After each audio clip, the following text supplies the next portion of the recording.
My husband divorced me by text. I replied, good luck. Then he realized what I did. The mundane Tuesday afternoon was abruptly shattered by the stark, white glow of my phone screen. I was in the middle of preparing dinner, the scent of garlic and herbs filling the kitchen, a picture of domestic tranquility that was about to be obliterated. A text message notification popped up, not from a friend or a work colleague, but from Mark, my husband of 15 years. My heart gave a gentle flutter, expecting a casual "on my way home" or a silly emoji, something to punctuate the quiet rhythm of our predictable life together. What appeared on the screen, however, was a meticulously crafted sentence of pure devastation, delivered with a casual cruelty that made the blood drain from my face. I'm leaving you and moving to Miami with my 20-year-old girlfriend. I've already emptied our joint account, haha. Each word was a punch to the gut, a cold, calculated blow that stole the air from my lungs. The casual haha at the end, a mocking punctuation mark to his betrayal, was a final, sickening twist of the knife. My mind reeled, grasping for a rational explanation, a context, anything to make sense of the venomous words that stared back at me. 20-year-old girlfriend? Emptied our joint account. It was a nightmare, a cruel joke being played out on my phone screen. My hands began to tremble, the knife I was holding clattering against the cutting board. 15 years. 15 years of shared dreams, quiet compromises, building a life together brick by brick. And now this, a text message, delivered with the emotional depth of a grocery list, dismantling everything we had built. The shock was paralyzing, a cold wave washing over me, leaving me breathless and hollow. I reread the message, searching for a hidden meaning, a sign that it wasn't real, but the words remained stark, unyielding in their brutal honesty. A myriad of emotions surged through me in that agonizing moment. Disbelief, a searing hurt, and then, a cold, hard anger that began to solidify in the pit of my stomach. But above all, there was a strange, almost defiant clarity. The sheer brazenness of his betrayal, the blatant theft of our shared financial security, left no room for begging, no space for desperate pleas for explanation. He had chosen his path, illuminated it with the stark light of his own depravity. There was nothing left to say, no argument to make, no emotion to express that would dignify his cruelty. My fingers, still trembling, hovered over the keypad. With a deep, shuddering breath, I typed out my reply, simple and utterly devoid of the chaos raging within me. Good luck. It was a dismissal, a quiet act of severing, a declaration that his toxic drama would no longer consume me. The raw shock of Mark's text message, with its casual cruelty and triumphant ha-ha, was undeniably devastating. It was a betrayal on a grand scale, but beneath the initial gut punch, a strange, quiet sense of vindication began to surface. Because, in truth, Mark's sudden declaration of departure wasn't as blindsiding as he might have intended. For several months, a cold, insidious dread had been growing within me, fueled by a series of subtle, yet increasingly undeniable, signs of his infidelity. There were the late nights that stretched into early mornings, always with a vague, unconvincing excuse. There were the hidden expenses, small at first, then larger, buried deep within credit card statements I occasionally stumbled upon. The way his phone became an extension of his body, always face down, always guarded. The slow, almost imperceptible withdrawal of his affection, replaced by a distant politeness that felt colder than anger. I wasn't naive. I had seen the whispers of a storm on the horizon, the shifting currents beneath the placid surface of our marriage. 3 months before his audacious text, a particular conversation had cemented my suspicions into a chilling certainty. Mark, with an air of sudden financial savvy he rarely displayed, had suggested we combine accounts for better management, a seemingly innocuous proposal that set off every alarm bell in my head. His tone was a little too eager, his gaze a little too shifty. It was a classic move, the sort of maneuver predatory types employed to gain full control. I nodded, feigning agreement, a calm smile pasted on my face while my mind raced, calculating, planning. The very next day, I quietly opened a separate bank account, one entirely under my sole control. Over the following weeks, with painstaking discretion, I began transferring my personal savings into this new, hidden refuge, a slow, steady migration of funds away from the vulnerable joint account. Each transfer was a quiet act of defiance, a silent preparation for a battle I hoped would never come, but instinctively knew was brewing. So, when Mark's text arrived, flaunting his supposed victory with the claim of having emptied our joint account, a grim, almost sardonic smile touched my lips. The joint account, the one he believed he had so cleverly plundered, contained only 2 months of his regular deposits. That was it. The bulk of our shared wealth, the substantial savings we had built over 15 years, the emergency funds, my personal investments, all of it had been safely tucked away, inaccessible to his greedy grasp, protected by my foresight and his arrogance. His grand heist was, in reality, a pathetic pilfering of pocket change, a testament to his inflated sense of cunning and his profound underestimation of my awareness. The initial shock began to recede, replaced by a surge of grim satisfaction. He thought he had outsmarted me, stripped me bare.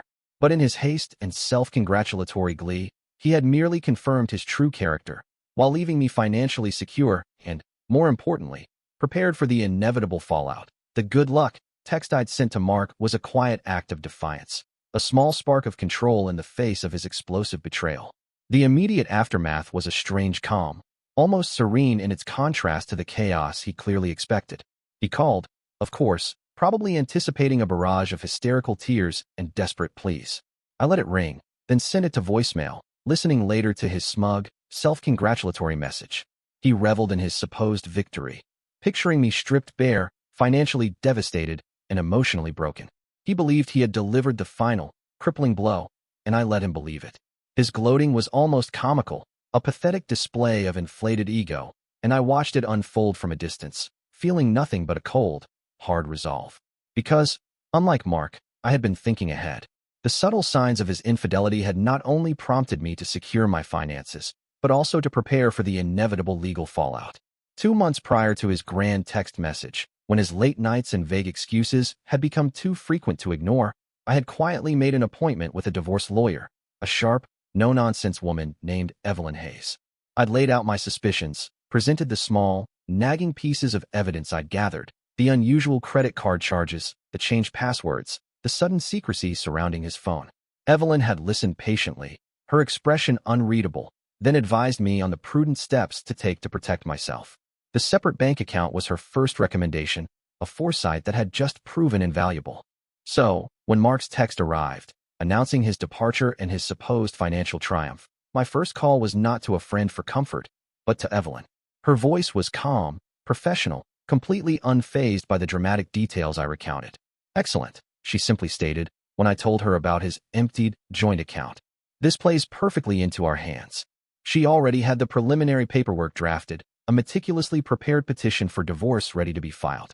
My quiet preparations, born of suspicion and a primal instinct for self-preservation, meant I was not reacting to Mark's betrayal. I was preempting it, turning his crude attempt at demolition into the first phase of my meticulously planned exit strategy. I let him revel in his perceived triumph, his pathetic ha-ha echoing in the digital void, completely unaware that with every smug moment he wasted, he was merely playing right into my hands, dancing to a tune I had orchestrated months in advance. The true battle was just beginning, and he was already at a distinct disadvantage. My calm facade in the wake of Mark's theatrical departure was a carefully constructed defense, one that allowed me to observe his movements with a detached, strategic eye. He was convinced he'd pulled off a brilliant escape, leaving me to pick up the pieces while he jetted off to a new life. What he didn't realize was that my quiet preparations extended beyond merely securing my savings. I still had access to our joint credit card statements, the digital breadcrumbs of his supposed secret life. His audacious text about emptying our joint bank account only solidified my suspicion that he wouldn't hesitate to use our shared credit lines for his illicit escapades. Armed with this grim certainty, I meticulously scrolled through the recent transactions. It didn't take long to find them. Charges for flights to Miami, for a luxurious hotel suite in South Beach. The dates perfectly aligned with the timeline he'd given in his text, the exact moment he planned to abandon our life for his new, 20-year-old adventure. The audacity of him using our shared credit, the one tied to our 15 years together, to fund his betrayal with his mistress, a girl named Melissa I had only just learned existed, ignited a cold, righteous fury within me. It wasn't just infidelity, it was financial fraud, a blatant disregard for our shared responsibilities, and an insult of the highest order. Without hesitation, I picked up the phone and called the credit card company. My voice was calm, steady, devoid of emotion as I reported the fraudulent transactions. I detailed the dates, the amounts, and the nature of the purchases. These charges were not authorized by me, I stated, my voice echoing the cold resolve I felt. They are directly related to my husband's ongoing affair and his imminent desertion. I want them canceled immediately.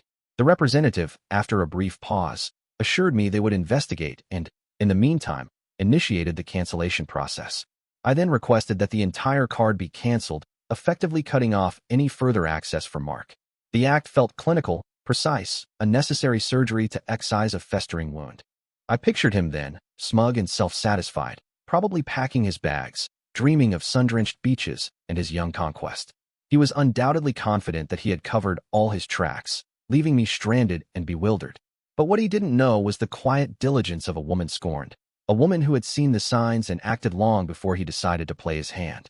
I imagined the scene at the airport, Mark and his little girlfriend, Melissa, arriving at the gate, perhaps already envisioning the warm Miami sun on their faces, only to be met with the abrupt, humiliating reality. Their tickets, canceled.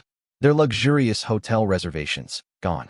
The look on his face, the utter disbelief, the dawning realization that his perfectly orchestrated escape had just spectacularly imploded, would be far more satisfying than any tearful confrontation. He had played his game with a ha-ha, but I had just delivered the punchline. The phone call to the credit card company, the cold, precise act of reporting Mark's fraudulent transactions, had been a necessary step, a clinical amputation of a festering wound. Yet, even as I cut off his access to shared funds for his tawdry escapade, a deep, bitter satisfaction simmered beneath the surface of my controlled demeanor. He had tried to strip me bare, to leave me financially vulnerable, but his arrogance had blinded him to the years I had spent quietly cultivating my own garden, a garden he had consistently dismissed as nothing more than a patch of weeds. Mark, in his infinite, self-absorbed wisdom, had always viewed my passion as a quaint, feminine diversion, a harmless hobby to keep me occupied while he pursued his important corporate career. He referred to it, with a patronizing chuckle and a dismissive wave of his hand, as my little shop. His voice would invariably adopt a tone of mild amusement whenever he mentioned it, a subtle condescension that grated on my nerves but never, not once, managed to dim the spark of determination within me. He saw the brightly lit storefront, perhaps, and the racks of carefully curated clothing, the shelves displaying handcrafted jewelry and unique home decor items, but he never truly saw the relentless hours, the meticulous planning, the sleepless nights spent poring over inventory lists and marketing strategies. He certainly never saw the quiet financial statements I kept tucked away, shielded from his prying eyes, that told a very different story. Your little shop, a phrase he used with such casual dismissal, was, in actual fact, a thriving, successful boutique, a testament to years of grit, resilience, and an unwavering belief in my own vision. I had built it from the ground up, starting with a shoestring budget, a handful of carefully selected pieces, and an almost obsessive attention to detail. Every decision, from the choice of suppliers to the layout of the displays, from the carefully crafted online presence to the personalized customer service, had been mine alone. It was a physical manifestation of my independence, a sanctuary where my creativity flourished, untainted by his cynical pronouncements or his dismissive attitude. While Mark spent his days in a stale corporate office, enduring endless meetings and complaining about the soul-crushing monotony of his job, my little shop buzzed with life, a vibrant hub of activity, growing steadily, organically, and powerfully. What he completely failed to acknowledge, or perhaps simply refused to process because it challenged his neatly compartmentalized world, was the undeniable truth. My boutique consistently, week after week, month after month, year after year, brought in significantly more income than his ostensibly more serious and important corporate position. It was a quiet triumph I held close, a personal validation that fueled my resolve, a secret source of strength that empowered me in ways he could never comprehend. He viewed money through the lens of traditional corporate hierarchy, never considering that true wealth could be generated outside of his narrow definition of success. This glaring financial disparity, this quiet strength I had diligently cultivated independently, was precisely why I had always insisted on maintaining a distinct separation between his finances and what I considered ours. While we did, of course, maintain a joint account for the absolute necessities, the household bills, the mortgage payments, the shared expenses of daily life, the bulk of my personal earnings, the substantial profits generated by my little shop, had always remained in my own discreetly managed accounts. These were separate and entirely untouched by his occasionally impulsive spending habits, his recurring financial missteps, or his general lack of foresight when it came to long-term planning. It hadn't been a matter of outright mistrust initially, not in the early years of our marriage. It was more a subconscious instinct for self-preservation, a deeply ingrained desire to maintain a degree of financial autonomy that felt utterly crucial to my sense of identity and security. I had seen too many women, too many wives, rendered vulnerable by relinquishing complete control of their financial destinies. I refused to become one of them. This foresight, this quiet dedication to my own endeavors, this steadfast refusal to merge my entire financial identity with his, turned out to be my ultimate, most effective shield against his treachery. While he meticulously plotted his grand escape, convinced he was stripping me bare, leaving me penniless and helpless, he was merely revealing the astonishing extent of his own ignorance, his profound underestimation of my capabilities. His ha-ha, in that text message, his triumphant sneer, was a pathetic whimper against the quiet roar of my financial independence, a roar he was only just beginning to hear. And the sound, when it finally reached him, would be deafening. He thought he had delivered a final, crushing blow, but in reality, he had merely opened the door for me to step into a future I was already prepared for, a future where I was firmly in control. The initial shock and the subsequent surge of grim satisfaction after canceling Mark's ill-gotten vacation faded into a tense anticipation. I knew the fallout from his disastrous airport experience would eventually find its way back to me, but I didn't expect the first wave to come from his mother. The phone rang, and when I saw her name on the caller ID, a cold knot formed in my stomach. Mark's mother, a woman who had always treated me with a distant, almost chilly politeness, was calling. I answered, bracing myself for a performance of bewildered sympathy, a subtle fishing for details about her son's supposed heartbreak. "Karen, dear," she began, her voice dripping with an almost theatrical concern. "I just heard from Mark. He's absolutely devastated. He said you suddenly cut off his cards, that you ruined his plans for a much-needed getaway. He's really struggling." Her tone was a carefully crafted blend of pity for him and thinly veiled accusation towards me. The implication was clear. I was the irrational, vindictive wife, unfairly punishing her poor, beleaguered son. The familiar sting of injustice flared, but this time, I wasn't going to absorb it silently. My resolve, hardened by years of Mark's deceit and my own quiet preparations, was unwavering. "Devastated," I repeated, my voice flat, devoid of the emotion she clearly expected. "Did he tell you why I cut off his cards, Joan? Did he tell you about the text message he sent me?" I paused, letting the silence stretch, the weight of my words hanging in the air. "He texted me to say he was leaving me, moving to Miami with his 20-year-old girlfriend, and that he'd already emptied our joint account," followed by "haha. That's what he sent me, Joan. That's the level of respect and decency your son showed me after 15 years of marriage." I delivered the information calmly, clinically, laying bare the brutal facts without a single tear or raised voice. The silence on the other end of the line was immediate and profound, shattered only by a faint, strangled gasp from Mark's mother. Her carefully constructed facade of sympathetic concern shattered, replaced by an audible bewilderment and perhaps a touch of shame. I didn't wait for her reply, simply ending the call, knowing the truth had been delivered directly to the source. The family grapevine, fueled by Mark's mother's now-informed outrage, began to hum with a new kind of energy. The story of Mark's grand departure and my unexpected countermove spread like wildfire. Information, previously hidden, now flowed to me from unexpected sources, distant relatives, mutual acquaintances, even former colleagues of Mark's who had heard whispers. That's how I found out about the grim reality of Mark and Melissa's aborted escape. Their dreams of sun-drenched Miami beaches and a carefree new life had indeed been shattered. Instead of luxury hotels and first-class flights, they were stuck in a cheap, run-down motel somewhere on the outskirts of an anonymous city. Their credit cards declined, their grand romantic getaway reduced to a pathetic, ignominious halt. The image of Mark, stripped of his carefully cultivated image of success, trapped in a dingy room with his young, probably equally horrified mistress, filled me with a quiet, satisfying sense of poetic justice. And then came Melissa. The 20-year-old girlfriend, clearly not accustomed to having her plans derailed, took to social media, unleashing a torrent of wonderful comments about me. Her posts, filled with juvenile fury, painted me as a crazy old hag, a controlling witch, and a psycho ex-wife who had unfairly ruined their true love. She whined about being stranded, about her dream vacation being destroyed, blissfully unaware of the irony of her complaints. Her public meltdown, her transparent immaturity, only served to highlight Mark's poor judgment and the superficiality of their relationship. I watched it all unfold from a distance, a detached observer to the chaos I had subtly orchestrated.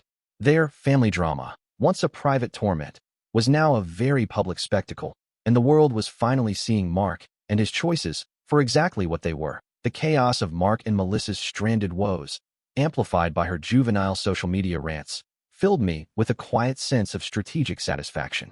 It was a clear demonstration that his carefully constructed facade of a flawless escape was crumbling, brick by brick. My own focus, however, remained firmly on the legal battle ahead. Evelyn, my lawyer, was a calm, steady presence, her quiet confidence a stark contrast to the swirling emotional turmoil of the past few weeks. She had taken all the information I'd meticulously gathered, the text messages, the financial records, the background on my own assets, and woven them into a formidable legal tapestry. The emergency hearing was set for a brisk Monday morning. The courtroom felt cold, impersonal, yet intensely charged. Mark was there, looking surprisingly disheveled, a stark departure from his usual immaculate appearance. Melissa, his 20-year-old girlfriend, sat beside him, looking sulky and out of place, clearly unaccustomed to the harsh realities of legal proceedings. They both exuded an air of wounded entitlement, as if they were the victims of some inexplicable injustice. My parents-in-law, Joan and her husband, sat behind Mark, their faces tight with a mixture of concern for their son and a clear, simmering resentment towards me. Evelyn began her presentation with a quiet authority that commanded the room. She started not with emotion, but with facts, cold and irrefutable. First, she presented Mark's initial text message, the one that had shattered my world but also laid bare his entire, malicious plan. She read it aloud, his casual cruelty echoing in the hushed courtroom. "I'm leaving you and moving to Miami with my 20-year-old girlfriend. I've already emptied our joint account, haha." A collective gasp rippled through the spectators, and even the judge, a formidable woman with an impassive expression, subtly raised an eyebrow. They hung in the air, a self-incriminating admission of calculated financial malice. Next, Evelyn laid out the meticulously gathered records of his expenses. Bank statements, credit card bills, and travel confirmations, all dating back months, detailed a lavish pattern of spending. Expensive dinners, luxury gifts, high-end hotel stays, and indeed, the very flights and hotel bookings to Miami, all charged to the joint credit card he had falsely believed I wouldn't track. She highlighted the fraudulent nature of these charges, clearly demonstrating his intentional misuse of shared marital assets to fund his illicit affair. Mark shifted uncomfortably in his seat, his face paling, while Melissa looked down, avoiding eye contact. Then came the clincher regarding the house. Mark's claim that emptying the joint account left me destitute was swiftly dismantled. Evelyn presented irrefutable documents proving my sole ownership of the house, the one we lived in, which I had inherited directly from my beloved grandmother years before Mark and I were even married. The papers showed a clear chain of title, utterly independent of any joint marital assets or his income. This was my house, inherited long before him, never part of any joint financial agreement that could be unilaterally emptied. The look on Mark's face as this was revealed was priceless, a mixture of shock, confusion, and dawning horror as he realized the depth of his miscalculation. He had likely assumed all assets acquired during marriage were joint, a convenient fiction that served his greedy narrative. Finally, Evelyn introduced the evidence of my business, the little shop he had always scoffed at. She presented the official registration documents, showing it was fully and solely registered in my name from its inception. She then submitted tax returns and detailed profit and loss statements, unequivocally demonstrating the business's consistent and substantial income, far surpassing his own salary. The collective gasp from the gallery was almost audible, a stark realization of the financial powerhouse he had so arrogantly dismissed. Mark and his mother exchanged a horrified glance, the true extent of his blunder, his profound underestimation of my financial autonomy, finally dawning on them. The courtroom, once heavy with his presumed triumph, was now humming with the undeniable truth, and the balance of power had irrevocably shifted. The courtroom hummed with a palpable tension as Evelyn concluded her presentation, laying bare the meticulously documented evidence of Mark's deceit. Mark sat rigid, his face ashen, the smug confidence he'd arrived with completely evaporated. Melissa, beside him, seemed to shrink in her seat, suddenly very small and insignificant. My parents-in-law, Joan and her husband, looked utterly mortified, their earlier expressions of outrage replaced by a dawning, terrible realization of their son's true character and the depth of his miscalculation. The judge, whose impassive expression had given nothing away throughout the proceedings, finally leaned forward, her gaze piercing as it settled on Mark. Her voice, when she spoke, was calm but resonated with an unmistakable authority that commanded absolute silence. "Mr. Peterson," she began, addressing Mark directly, her tone betraying not a hint of emotion. "The court has reviewed the evidence presented, including your self-incriminating text message and the detailed financial records." She paused, her eyes sweeping over the documents before her, then fixed on him again. "It is abundantly clear that the funds withdrawn from the joint accounts were not for legitimate marital purposes, but for the express purpose of facilitating your departure and supporting an extramarital affair." Mark visibly winced, his shoulders slumping. Then came the hammer blow. "Therefore," the judge continued, her voice gaining a sharp, uncompromising edge, "the court orders you to return all funds summarily withdrawn from the joint accounts to Ms. Hayes, effective immediately." A ripple went through the gallery. Mark's jaw dropped, a flicker of disbelief crossing his face before it settled into grim resignation. He had truly believed he had gotten away with it, that his petty theft would be beyond legal reach. But the judge wasn't finished. Her gaze hardened, sweeping from Mark to Melissa, then to his parents, a clear indictment in her eyes. "Furthermore," she stated, her voice rising slightly, delivering a scathing rebuke that echoed through the silent courtroom, "this court strongly disapproves of the use of joint credit cards to finance affairs with mistresses.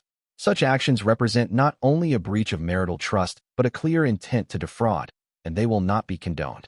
The words landed with the weight of judicial condemnation, a public shaming that stripped away any remaining shred of Mark's dignity. Melissa visibly recoiled, her face flushing crimson, and even Joan and her husband looked away, unable to meet the judge's condemning stare. The finality of the judge's pronouncement left no room for doubt or appeal. Mark was left with nothing. The modest sum he had emptied from the joint account was ordered returned. The luxurious trips, the expensive dinners, the gifts he had lavished on Melissa, all funded by fraudulent use of shared marital credit, were now on record as a matter of court disapproval. His carefully orchestrated plan, designed to leave me destitute and triumphant, had spectacularly backfired, leaving him stripped bare, both financially and reputationally. As the judge struck her gavel, signaling the end of the hearing, a profound sense of vindication washed over me. It wasn't just about the money. It was about justice, about truth, and about reclaiming my life from the man who had tried to erase my worth with a casual ha-ha. Mark had thought he won, but in reality, he had just lost everything. The judge's gavel had fallen, sealing Mark's fate and severing the last legal tie between us. The immediate aftermath of the court ruling was a profound sense of lightness, as if a monumental weight I hadn't realized I was carrying had finally been lifted. The air in my home felt clearer, the silence no longer oppressive but wonderfully serene. My boutique, my little shop, that Mark had so dismissively scoffed at, continued to thrive, its success serving as a constant, tangible reminder of my hard-won independence and resilience. Sales were booming, new collections were flying off the shelves, and the steady hum of satisfied customers filled the space with a positive energy that felt like a stark contrast to the toxicity of my former life. I poured my renewed energy into the business, finding immense satisfaction in every aspect of its growth, a testament to what could be achieved when one was truly free. Life, for Mark, however, took a significantly different turn. News filtered back to me through the inevitable channels of mutual acquaintances and the persistent hum of the family grapevine. Stripped of his savings, his joint credit card access, and his inflated sense of financial invincibility, Mark embarked on a series of increasingly desperate and ill-conceived attempts to recoup his money. There were whispers of online casinos, reckless ventures into speculative investments that crashed spectacularly, and even a brief, embarrassing foray into a dubious pyramid scheme that left him deeper in debt. His grand plans for a new life in Miami with Melissa had evaporated into the humid air, leaving him with nothing but a trail of broken promises and mounting financial woes. Eventually, stripped of options and pride, he moved back in with his parents. The image of him, the man who had so confidently declared his freedom with a casual ha-ha, now reduced to living in his childhood bedroom, was a stark and satisfying irony. Months passed, and the silence from Mark's mother, Joan, had been absolute since our last strained phone call. I assumed she was still stewing in her indignation, perhaps still convinced of my cruelty. Then, one quiet afternoon, my phone rang. It was an unfamiliar number, and almost instinctively, I answered. "Karen." Joan's voice, hesitant and entirely devoid of its usual frosty politeness, came through the receiver. I braced myself, expecting a fresh round of complaints or perhaps a subtle plea for financial assistance for her floundering son. What she said instead stopped me cold. "Karen," she began, her voice surprisingly soft, tinged with a humility I had never associated with her. I wanted to thank you. My brows furrowed in confusion. Thank me? For what? For what happened in court, she continued, her voice gaining a surprising, almost bewildered honesty. And for Mark. For teaching our family an important lesson. She paused, and I could almost hear her gathering her thoughts, a profound shift occurring within her. We always indulged him. We thought it was love, but it was just enabling. We thought we were protecting him, but we were just making him worse. Her voice was thick with a mixture of regret and dawning realization. You showed us, Karen. You showed us what happens when you don't hold people accountable. You showed us about consequences. The admission was stunning, a raw and unexpected apology delivered in the guise of gratitude. It wasn't the vindication I had consciously sought, but it was a powerful, unforeseen validation nonetheless. For the first time, Mark's mother, who had so readily dismissed my worth, saw me not as a vindictive ex-wife, but as the catalyst for a painful, yet necessary, truth for their family. The call, unexpected and profoundly moving, marked a quiet turning point, a testament to the fact that even in the wreckage of a marriage, a new, unforeseen path to understanding and resolution could emerge. The unexpected call from Mark's mother, her voice filled with a newfound humility and an admission of their past enabling, resonated with me long after I hung up the phone. It was a surprising ripple in the still turbulent waters of my life, a small, yet significant, sign that even in the most broken of relationships, a sliver of understanding could, at times, emerge. But while a part of their family began to glimpse the truth, Mark remained steadfastly entrenched in his narrative of victimhood. News of his continued financial woes and his struggles to maintain any semblance of a successful life reached me sporadically through the grapevine. He blamed everyone but himself, the unfair judge, the manipulative ex-wife, me, the disloyal girlfriend, the cruel twist of fate. His inability to acknowledge his own responsibility was a predictable, almost pathetic, constant. Meanwhile, my world was expanding, blossoming in ways I hadn't dared to dream possible during the darkest days of my marriage. My boutique, once Mark's little shop, continued its upward trajectory, its success fueled by my unwavering dedication and the genuine support of a growing clientele. A year after the divorce was finalized, I celebrated a momentous occasion, the grand opening of my third boutique. The ribbon-cutting ceremony, attended by eager customers and supportive friends, felt like a tangible manifestation of my triumph, a vibrant testament to the power of independent ambition. Each perfectly displayed garment, each meticulously arranged accessory, was a quiet declaration of my self-worth, a stark contrast to the life I had so narrowly escaped. And then, in a twist of fate I never could have predicted, Melissa, Mark's former 20-year-old girlfriend, entered my shop.